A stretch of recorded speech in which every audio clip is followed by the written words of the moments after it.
Oh, tingnan nyo yan, ha? Lagi nyong pinananakot yan na alam namin kung saan kayo nakatira. Nagpadala kayo dito ng selfie, no, na may ID ninyo. Oh, di ba? Pinananakot nyo tapos hindi nyo mapuntahan sa bahay. Magtatanong ka pa. Bugok. May nagtanong sa akin. Good day po, Boss Ray. Una, maraming salamat po sa patuloy na pag-enlighten sa aming isipan ng tungkol sa mga ola na ito.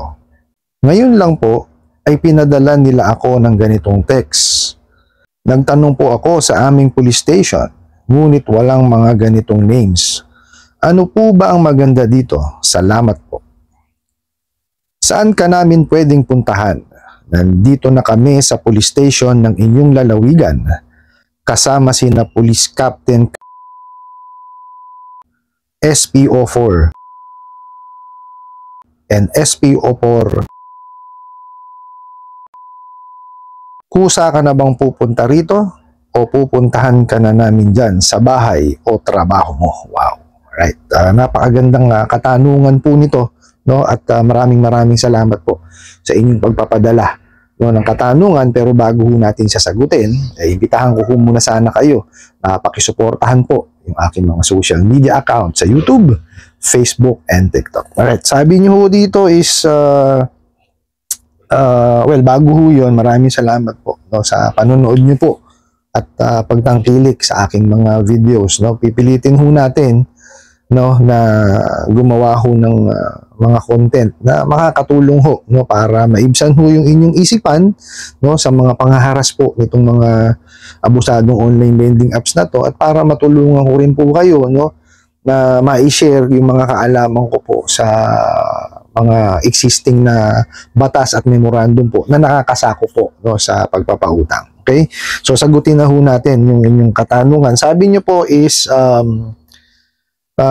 may nag-message sa inyo, okay? At ang ginawa nyo po is nagtanong kayo dun sa inyong police station pero wala namang ganung name.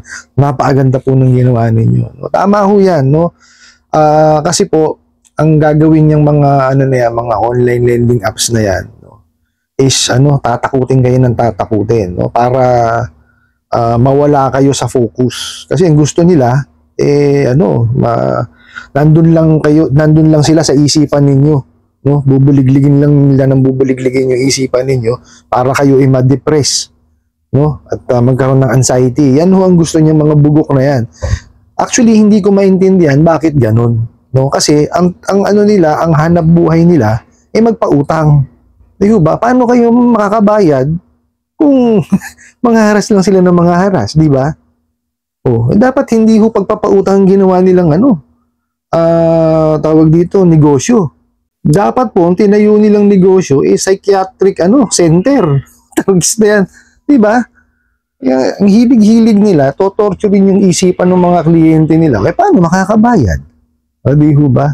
Napakadali naman hong maningil, basta maayos ho ang usapan. Di ho ba? So, ito ho yung yung message nung bugok ninyong Ola. So, tinatanong kung saan daw kayo pwede puntahan. Napakadali ho ng kasagutan doon. Di sa bahay nyo. May address naman kayo ibinigay, di ba? Lumalabas yung tanga to. Kailangan pa bang tanungin kung saan ka pupuntahan? Nang kamote itong mga abusadong online lending apps na to. Logic, di ba? Binigyan kayo ng address. Ba't hindi nyo puntahan dun sa bahay? Tingnan nyo yan, ha? Lagi nyong pinananakot yan na alam namin kung saan kayo nakatira. Nagpadala kayo dito ng selfie, no, na may ID ninyo. Di ba?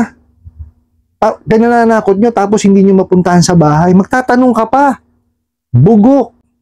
Mariusip na yan. Tapos sabi ho, nandito na kami sa police station ng inyong lalawigan. Di ba? Kasama na daw nila yung police captain. Okay. Tapos, SPO4. Hindi na ho ginagamit yung SPO4 ngayon. Iba na ho yung rango niya, nakatumbas. Mananakot na lang kayo na may kasama kayong pulis. Mali pa yung rango. Di ba? So, Mariusip. Tapos sasabihin mo, tawag dito, nandito na kami sa police station ng inyong lalawigan. Kasama yung police captain. Natural na, doon, kapitan yun doon .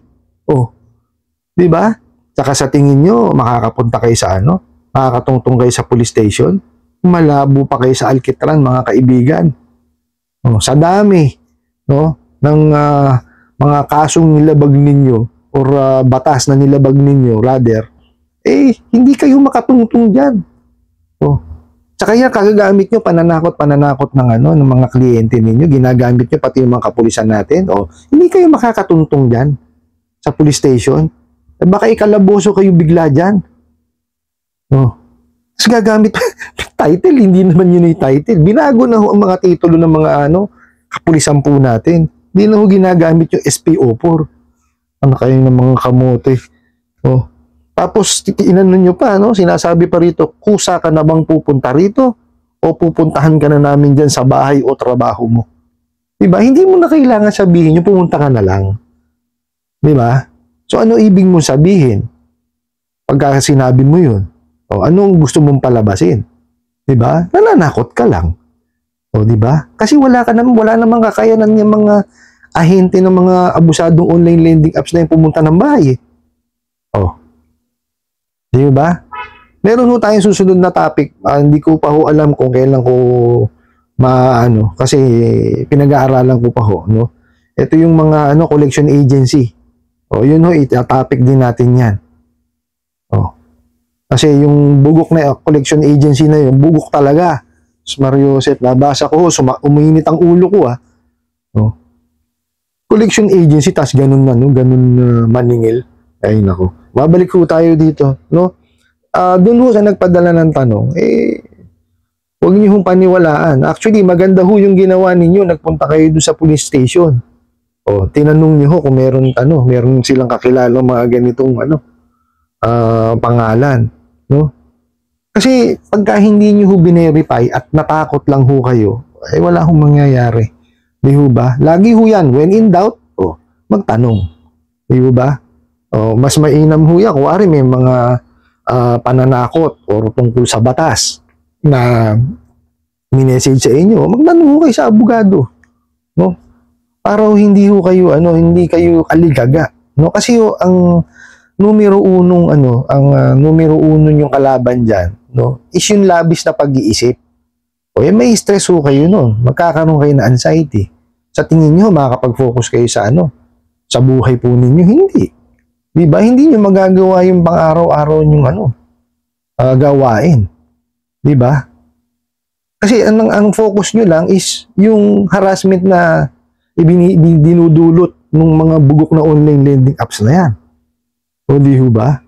Yan ang gustong-gusto niyan, sinasabi ko ho sa inyo. Yung yung kayo, tarantahin, kumbaga, lagi kayong pag-isipin.